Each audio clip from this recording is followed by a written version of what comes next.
Welcome to California Now, a podcast produced by Visit California. I'm Soterios Johnson. Today, we're talking with Jeff Gordinier, the food and drinks editor at Esquire magazine. He'll share highlights from a series of California culinary road trips he curated with an all-star team of chefs and critics. That Julia Child thought this taco stand was one of the greatest restaurants in America tells you something, okay? Because when we envision Julia Child, we don't necessarily envision her at a taco stand on Milpas Street in Santa Barbara. We'll also leave the mainland behind and explore the beautiful island of Catalina. We've always been known as a party island. Of course, there's plenty of drinks to be had, but really we are surrounded by the most idyllic, clear waters, and so there are many opportunities to go snorkeling and diving, and we have glass-bottom boats. It's all coming up on California Now.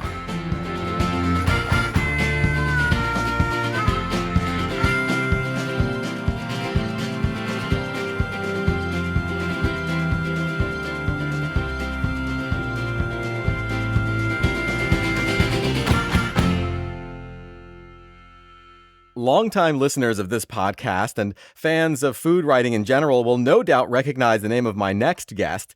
Jeff Gordinier is Esquire magazine's food and drinks editor and the author of the new book, Hungry, Eating, Road Tripping, and Risking It All with the Greatest Chef in the World. He's joining us today to talk about his book as well as a culinary road trip feature he wrote for the 2020 California Visitor's Guide. Welcome back to California Now, Jeff. Thanks so much. Thanks for having me. Sure. So your book, Hungry, sounds like a wild adventure across multiple continents. Can you give us a little overview of what the book is about?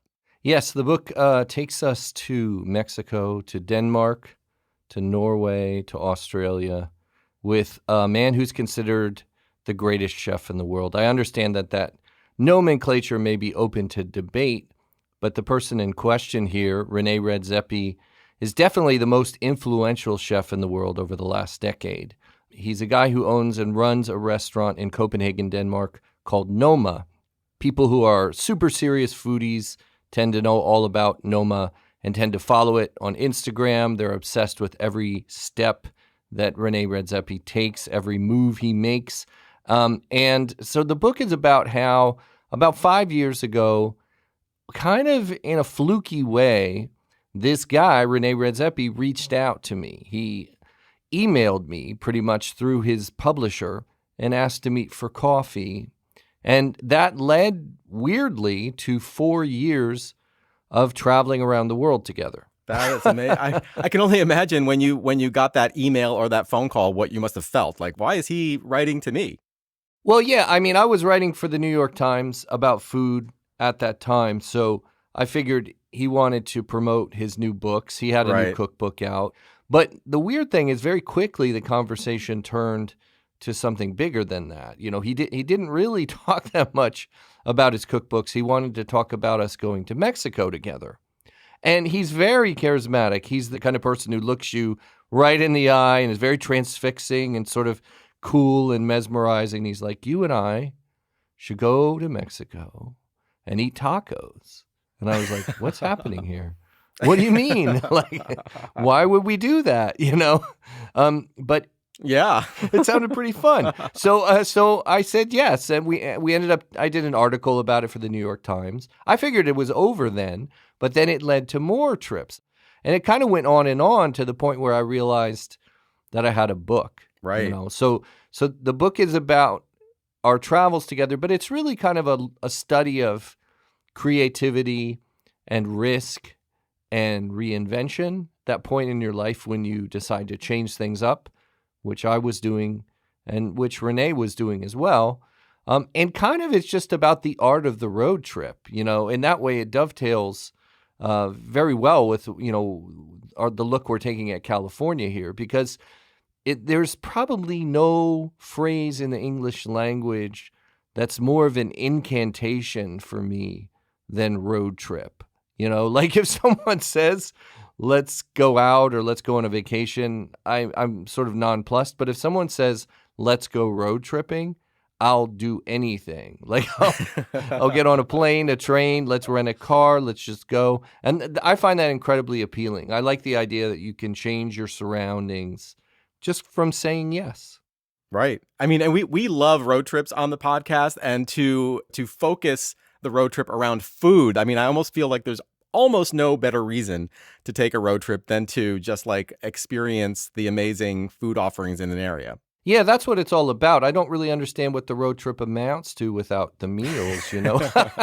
Like, I mean, to me, the road trip is all about the music you play in the car and the food you eat along the way.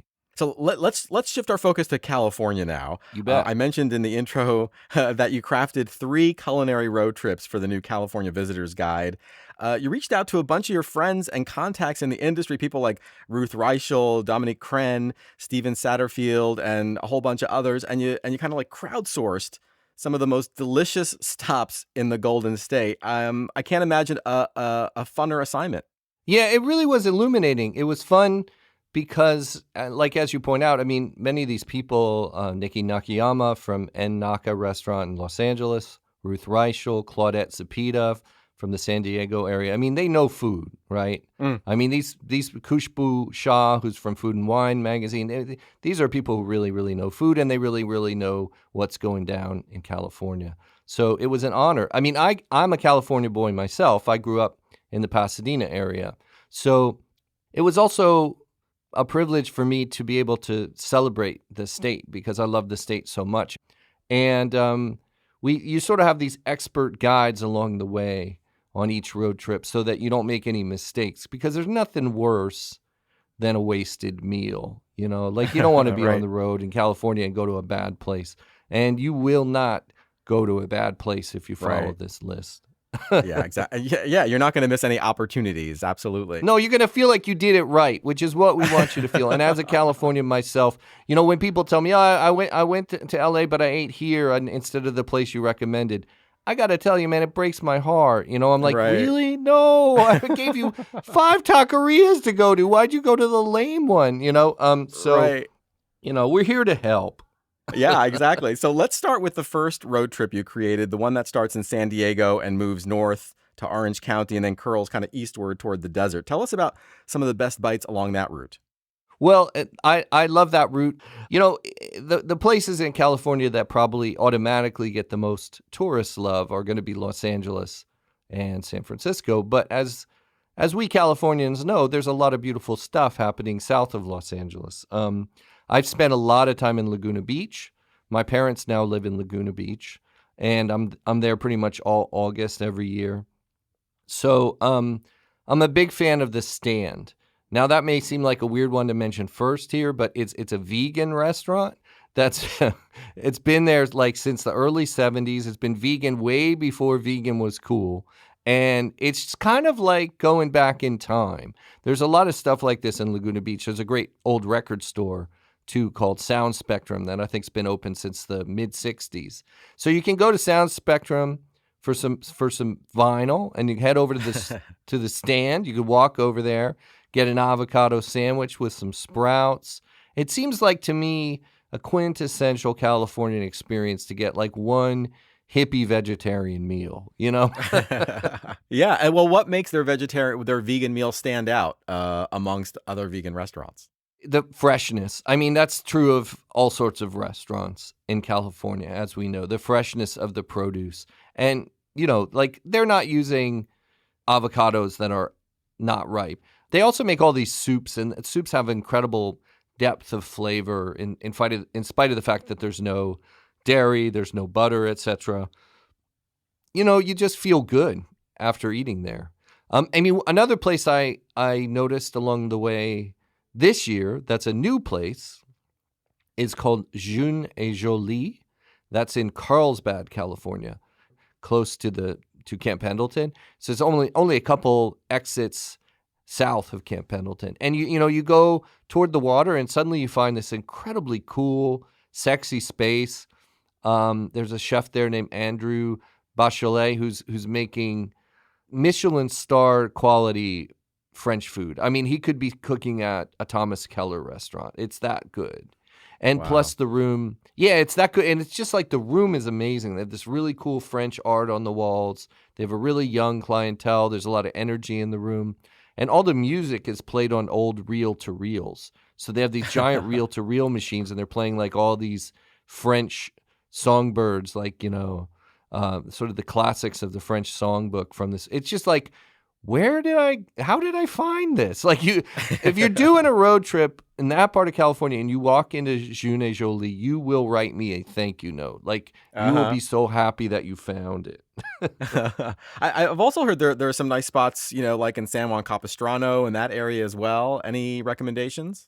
Yes, my family has a deep passion for El Maguey, which is a family-owned Mexican restaurant near the train station in San Juan Capistrano. Now, a road trip, if you ask me, doesn't always have to be in a car. So if you decide you want to do it in a train, that's fine too. A lot of people love to take the train from San Juan Capistrano up to Union Station in Los Angeles. It's a beautiful trip.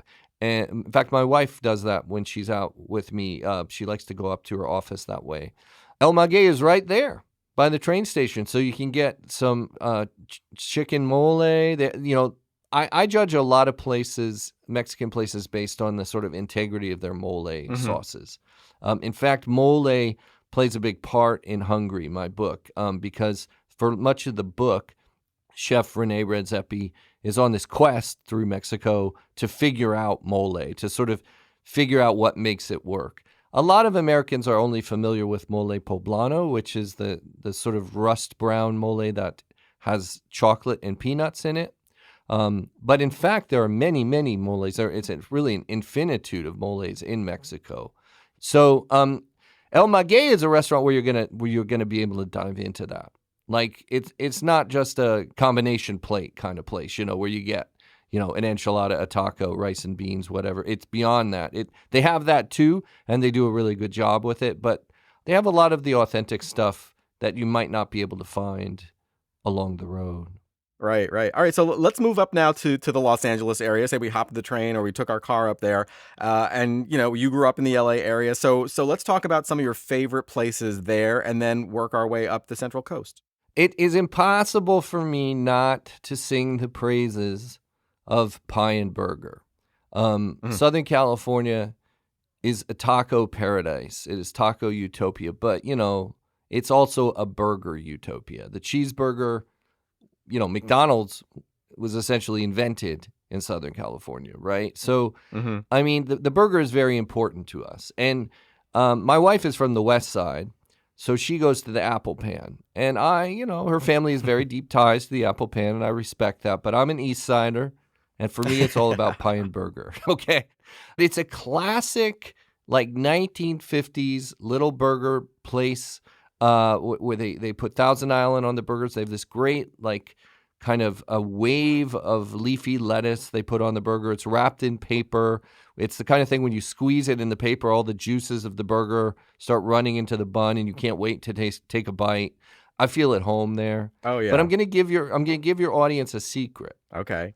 It's obviously tempting to go to Pie and Burger for lunch, for a burger and a slice of pie, of course.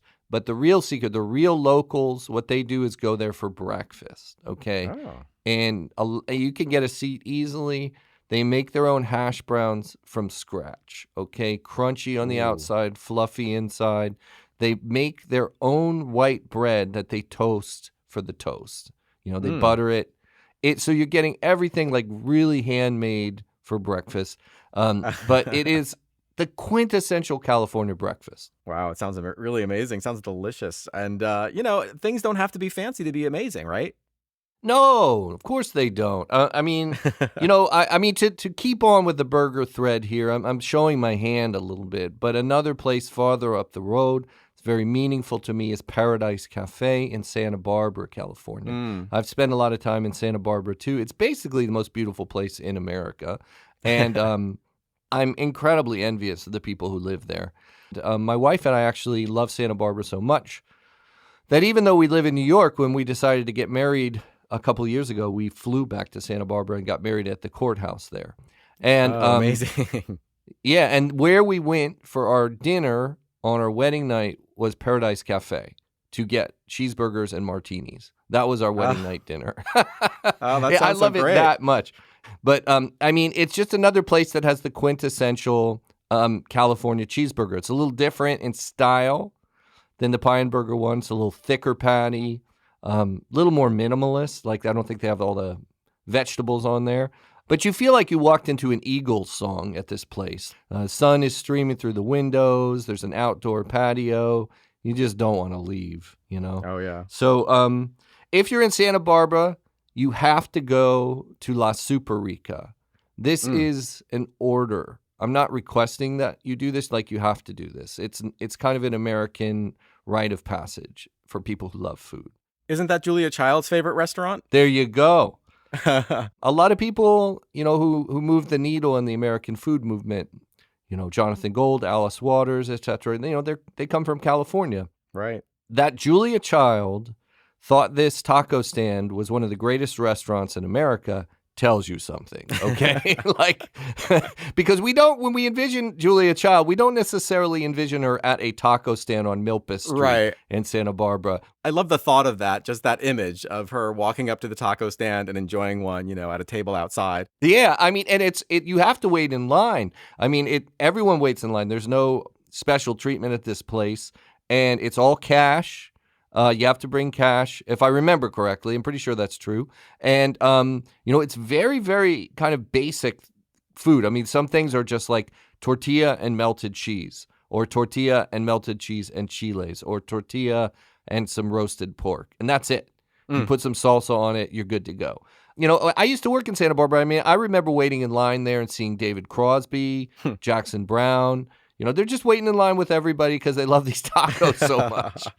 I'm going to give your listeners a secret, though, similar to the pie and burger one. Okay. At pie and burger, I'm saying go for breakfast. Right. At La Superica, you're going to see this big board with all these tacos. And, yeah, you want to get some. But there's a little board right above the window that has specials. And those specials tend to be tamales and sometimes like a stew, like a hominy stew or something. Get that stuff. That stuff is very special. Again, the locals know this. The locals will go in, see whatever is on the board of specials and order 2 of each. I'll tell you, last time I was there, I flew in to Burbank, which is my little secret maneuver. I like to fly to Burbank or Long Beach. And I rented a car and drove straight up to La Superica in Santa Barbara from the airport. That's amazing. And as you all know, the third road trip you crafted covers San Francisco, the East Bay, wine country, even Sacramento. Let's talk a little bit about some of your favorite places in the Bay Area. Now, the Bay Area, I will admit, is somewhat foreign territory for me, Southern California. And I think a lot of the tips we have from people like Steven Satterfield and Ruth Reichel are really helpful there. But I love it. I love being in the Bay Area. The Bay Area to me is almost like several states in and of itself because, the Silicon Valley area is different than Berkeley, is different than San Francisco, is different than Marin County. They're all so different. I'm a huge fan of Gordinier, which is on our list, and that is a wine bar and a wine store in Oakland, California. You're probably hearing a bit of a theme, which is that I like places where you can just linger, right? You can just spend the whole day there. You don't have to leave if you don't want to. Right. And I did go to Gordinier once for Esquire, and I think I just kind of told my editors, I was in a meeting or something. Like, I ended up staying there for like 5 hours. You walk in, it's got this big, high ceilings, cool staff. You can order some cheese and charcuterie, and they specialize in natural wines. Natural wines are having a moment in the culture. These are wines that have no, ideally, theoretically, no sulfites, no intervention from chemicals or anything like that. That's the specialty of Gordinier. So the team there is very helpful. You say you want to explore, a red, a white, and an orange wine or something. They'll give you a flight, give you some things to nibble on, and there's books. There's books in between the bottles. So as you walk through the store, you're seeing, classic works of American literature and poetry just wedged in between the bottles. And you're welcome to grab a book of poems or something and just sit there all day. Sounds to me, amazing. that's just, let's go. Spend the whole afternoon or a whole evening. Exactly. Just read poetry, drink wine, have some nibbles, and just chill out. Yeah, that's a road trip where like maybe just park the car and stay there and leave the next morning. Yeah, exactly. Right. Just to be safe. That's great. So, let's head over to wine country. What's another place, say, north of the Bay Area that you think is a must see, a must try? I'm a big fan of the Charter Oak. This is a restaurant in Napa Valley in St. Helena. The chef who kind of oversees the Charter Oak is Christopher Costow, who most people know from the Meadowood, the restaurant at the Meadowood. Now, that's like a, high-level Michelin-starred tasting menu kind of place, somewhat inaccessible to some people because of price. I mean, I would encourage you to try the Meadowood if you can, but if you're just kind of driving through town and you want to see what Costow and his crew are up to, what they're about, the Charter Oak is kind of perfect. It's this giant room, I mean like huge high ceilings. It's almost like you walked into some villa in Tuscany. And they have this big roaring fire at the end, and the chefs are just like hanging things above the fire and throwing things on the grill. They're grilling meats, but they're also grilling vegetables, avocados. There's this sense of vibrancy from the fire and the light streaming in through the windows, and it's like this big, beautiful room. You really feel like you're in Italy or Spain or something like that. And of course, it being wine country, they have an incredible wine list, an incredible wine service. I'm a big fan. It was actually on Esquire's Best New Restaurants list a couple years ago, the Charter Oak. It sounds like they're the whole package. Like they're not only bringing you creative, interesting, delicious food, but it's just kind of like the whole experience that you're describing of the aromas, the visual beauty, and seeing the food being prepared, and just everything about it from walking into the door to sitting down to just experiencing this whole everything going on around you just sounds so lovely. Yeah, man, that's exactly it. Because the thing is, when you're in California, you want to feel like you're in California. I think all the places that the experts and I recommended on this list embody that essence of Californianess. Like, if you go to La Superica or Pie & Burger or Ordinaire or El Maguey or Junet Jolie, in each place, it's not just good food. I think you'll be like, wait a second, this is what California is all about. And in terms of that holistic experience, I will add also in San Francisco, State Bird Provisions, which is recommended on our list. And I'll give the audience a little bit of a bonus. Mm-hmm. There's also a restaurant called The Progress that's not on the list, that's owned by the State Bird Provisions duo. And that's just a few steps away. At both State Bird Provisions and The Progress, there's really great cooking, but there's also a unique creative approach to how the cooking is served. At State Bird Provisions, these dim sum carts roam around the room. So you don't order in the traditional way. You don't like order just from a menu or something. You don't say, well, I'll start with this appetizer, then this entree. Mm-hmm, You just wait while these carts go around the room full. That's fun. Yeah, man. Isn't that fun? Like, I these love are that. Yeah, it's irresistible. Who doesn't? Like, we're all kids at heart, and this is like what kids love. Like these carts go around the room, and it's not Chinese food per se. It's not like Right. Hong Kong dim sum. It's just based on that idea. So the carts go by, and you pick what you like. At the Progress next door, it's kind of their version of a tasting menu, and it's predicated a little bit. I don't know if Stuart, the chef, would say this, but it's kind of predicated on the idea that most of us hate tasting menus. Because we can't control them. So what they do there is they give you a sheet of paper with all the different dishes you could maybe get, and like you pick 6 that you like. So then they create a menu out of that. Like if you're like, well, I really don't like eggplant. I'm sorry. Then you just don't check that one. And so you have this way to you're kind of an agent in creating your own meal. I mean, that's always the case when you order from a menu. But in this case, you're really helping steer them toward the flavors you tend to like, the flavors you don't, whether you like a lot of spice, whether you like a lot of, creaminess.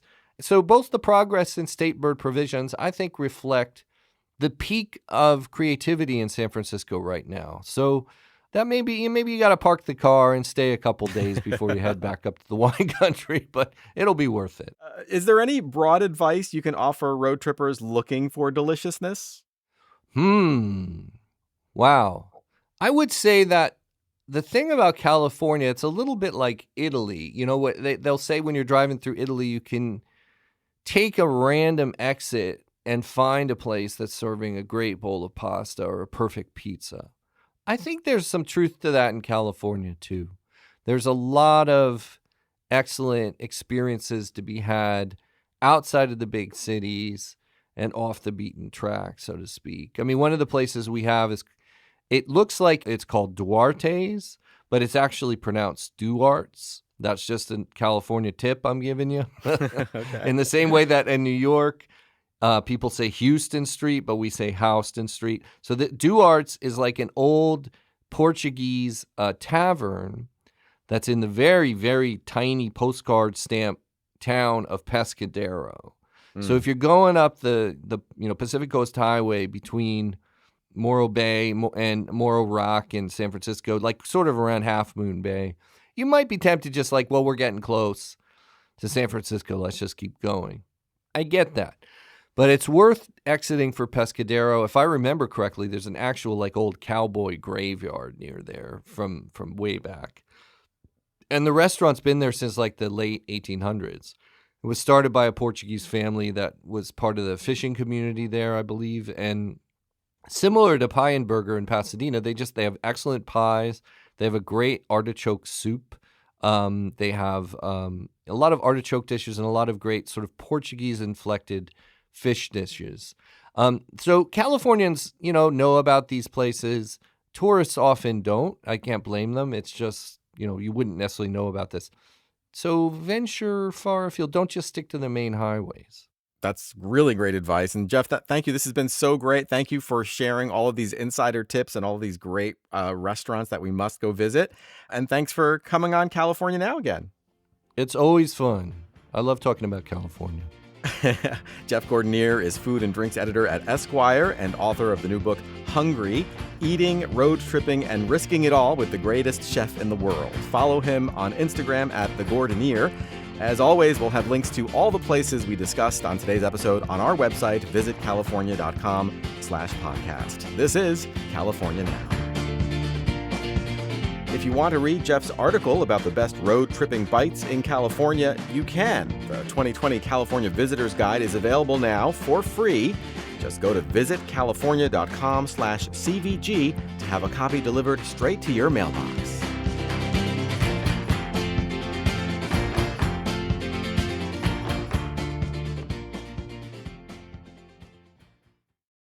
When you picture Los Angeles, one image that might not come to mind is a laid-back island with a distinctive small-town feel.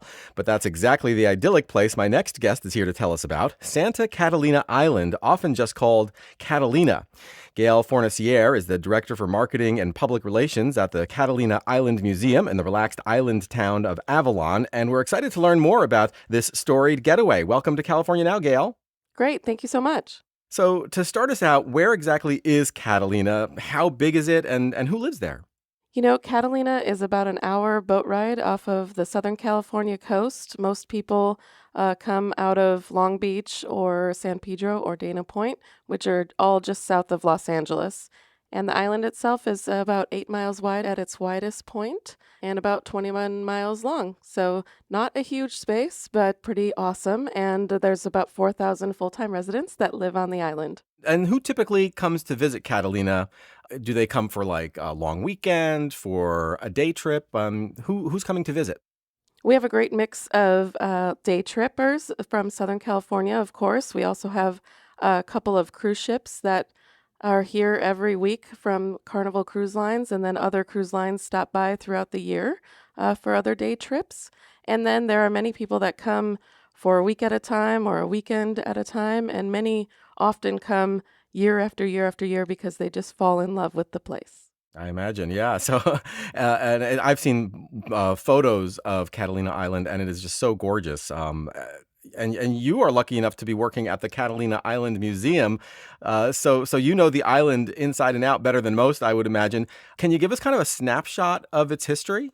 Well, it is really fascinating. I think a lot of people don't realize all of its effects on the island's history is related to a lot of American history. And so the island, we know for sure, Native Islanders lived here at least 8,000 years ago. It's probably a little bit longer than that. It was part of Mexico for a time after the Spanish War there, and then the island went into various different private ownership, and all leading up to 100 years ago, William Wrigley Jr. of the chewing gum fame purchased the island in 1919, and that is what really started the island and the way you enjoy the island today. He really wanted to share this place with everyone that was around or nearby and worldwide. Is it safe to say that a visit to your museum is the best way to learn the full story of Catalina? Yes, we actually recommend and hope that people would visit us early on in their visit to the island so they can really get a sense of the place that they are and its impact in, the local Southern California community, but also in American history and beyond. What would you say are some of your favorite exhibits? Well, we always have a permanent display of Catalina history, of course, talking about all that great Hollywood history. And Chicago Cubs did spring training on the island for 30 years, from 1921 to 1951.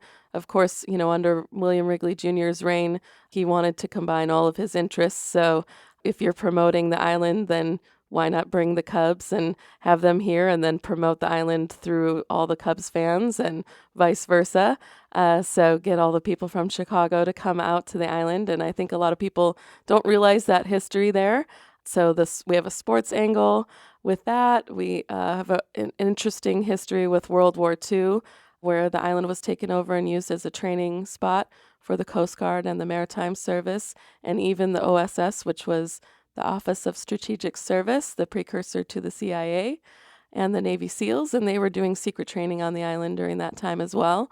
So there's quite a variety. You go from Hollywood to sports to war history. We even played a part in the Civil War. So there's lots to learn on the island. And then about traveling to and from the island, we have seaplane history and some big steamships. So there's quite a variety, a bit of something for everyone. Catalina has a long connection to old Hollywood glamour, right? It really does.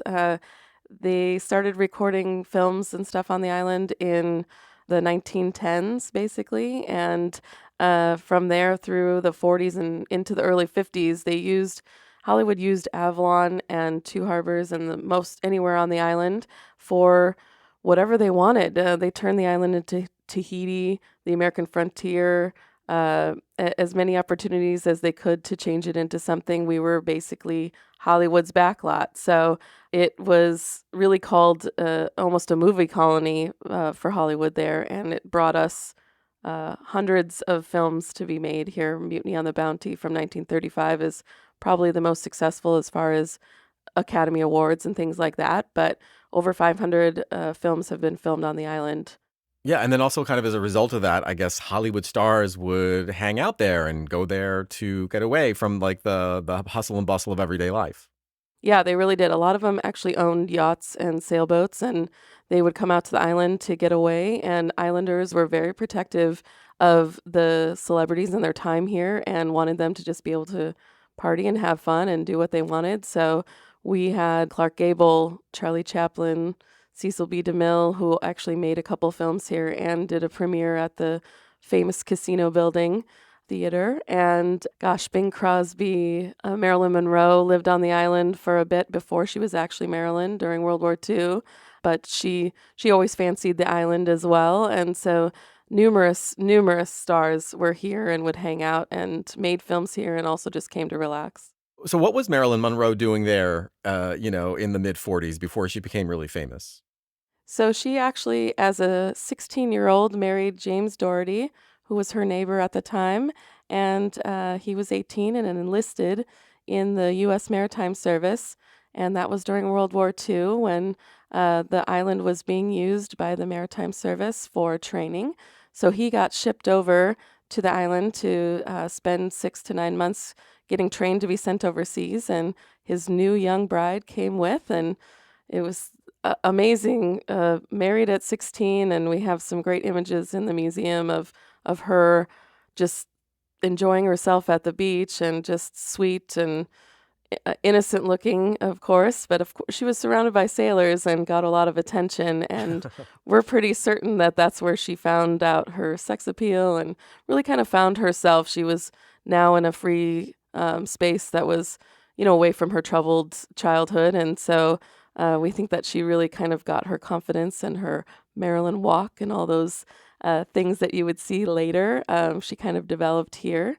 And when her husband was then shipped overseas, she had to go back to the mainland, and she started working in a factory for the war effort. And a photographer came in there and was, kind of documenting ladies working for the war effort, and that's actually how she got discovered to become a model. And then, of course, from there, she became Marilyn, and the rest is history. So what do first timers visiting Catalina do for fun? Like, what is like the thing that everybody comes to do when they first arrive? Well, I think we've always been known as a party island and a party space. So of course there's plenty of drinks to be had, but really we are surrounded by the most idyllic and clear waters, and so there are many opportunities to go snorkeling and diving, and we have glass bottom boats and all kinds of different ways to see under the water and experience that amazing clear water, kelp forests, the beautiful orange Garibaldi fish, and everything else that you can see underwater. And I think that's one of the key first things that most people do. What are some of the activities that people can do to really kind of experience that beautiful, clean, clear water off the island? Well, of course, snorkeling and diving. There's jet ski rental. We also have dolphin and whale tours, and there's a cyclone boat that goes from Avalon to the other end of the island, which is like a more secluded kind of small resort version of Avalon, and really idyllic in that it has palapas and kind of a Polynesian feel. So there's many opportunities to also go fishing. You name it, we've got it. And then what about those of us who like to go to the beach and maybe just hang out? What are some of the beaches that people can enjoy, whether they just want to spend a nice, relaxing day, out on the sand? Well, you can just go directly right after you get off the boat or right outside of your hotel room. Center of Avalon is all beach all around the harbor with beautiful white sand, and a great opportunity just to walk right into the ocean and hang out there. Or you can go to Descanso Beach Club, which is just a 10-minute walk from the main downtown. And it's technically a private beach club, which means that they can sell you drinks on the beach, which is really a beautiful way to be grandfathered into something that doesn't happen anymore. Yeah, exactly. And there's a lot of other stuff to do on land as well, not associated necessarily with the beach. I've heard there's really great hiking on the island, and there's also bison to see. Yes, the bison came over with Hollywood, of course. They provided those for us in 1924. They came over to be a part of a movie, and they brought 14, and either they ran off and they couldn't corral them, or they just thought it was too much work to take them back, but they left them here. And now we have a herd that continues to be between 100 and 200. It's managed by the Catalina Island Conservancy, and they also are the ones that manage 88% of the island, which is protected where the buffalo roam, and also where you can go hike from one end of the island to the other. How do people get around on the island? Are there cars on the island? Is it just golf carts, or do people bike around? The cars are really limited. There's a 20-year waiting list to have a full-size vehicle if you live here. So they try to keep that down. But the main mode of transportation besides walking is a golf cart, and that is a very popular activity as well for visitors. You would think it was like an amusement park ride. Everyone's so excited to take those golf carts around. Okay, so let's say I'm looking to enjoy a nice meal or two in the town of Avalon. Where would you send me? I would say there's a few great spots. Of course, many you want to go right by the water and there's a Blue Water Grill. There's also right on the pier that is our main pier in the center of the bay that has like a great fish and chips place. And then there's other great, more fine dining like a Steve's Steakhouse, or there's many Mexican food options as well. So you get quite a variety even for a little small space. So Blue Water Grill, what are their specialties? What are they known for? What would you send me there to have? I would send you to have any of their fresh fish. They actually have their own boat, and they go out and typically are harpooning swordfish in the local waters around the island. So it's usually fresh, and that's the best way to have it, just a little bit grilled up. So that's the perfect opportunity there. They also are situated right on the bay, so you can sit on the patio right next to the water and have the waves lap up while you're enjoying your evening. Yeah, that's really cool. Like, they don't even go to the market to buy their fish. They have their own boat and fishermen who go out and get the fish for them. Yeah, it's pretty great. You can't get much fresher than that. What's another great spot that you tell people who visit, you really have to go here and have a meal? I would say in the summertime on the pier, the fish and chips that I mentioned, at the end of the pier, they have great fresh seafood as well, and they make the best fish and chips. So you can sit right on the pier, right out in the sun, and surrounded by everyone that's getting ready to go parasail or go on a boat ride and stuff. So there's a lot of action around there. I would say that for sure. And then my husband and I always end up at Steve's Steakhouse for a really nice dinner of a steak or fresh fish as well. And then there's also the lobster trap, which again with the fish, but when you're on an island, that is what you want. You want a lot of seafood, and a lot of people recognize that. So there are some good opportunities there. They have the best tuna poke at the lobster trap. So then there's the brew house on the island, right in the center of Avalon. They have the best coffee in town, but they also make their own beer. And so you can get your own Catalina brewed beer, and they have great names that reflect the island landscape, and they use like local Catalina sage for some of their brews and things like that. And then my other I would say is get on the Cyclone and go down to Two Harbors, where it's just one bar, one restaurant, and one little general store, and the palapas on the beach, and go have a painkiller cocktail down there and just sit back and chill out on the beach and maybe hike around and go for a swim. It's pretty relaxing. Sounds really great. I mean, Catalina Island is a gorgeous place, and it's definitely on my list of California places that I must visit. So maybe I'll swing by the museum when I come by. I hope you do. I definitely will. Well, Gail, this has been so great. Thank you so much for joining us on California Now. Thank you. Gail Fornasiere is a staffer at the Catalina Island Museum, which you can find online at catalinamuseum.org and on Twitter and Instagram at Catalina Museum. As always, we'll have links to all the places we discussed on today's episode on our website, visitcalifornia.com/podcast. This is California Now. Thank you for listening to California Now. This podcast is produced by Visit California. I'm your host, Soterios Johnson. You can find our show on iTunes and Stitcher. Please subscribe, and you can learn more about California and plan your next visit at visitcalifornia.com/podcast.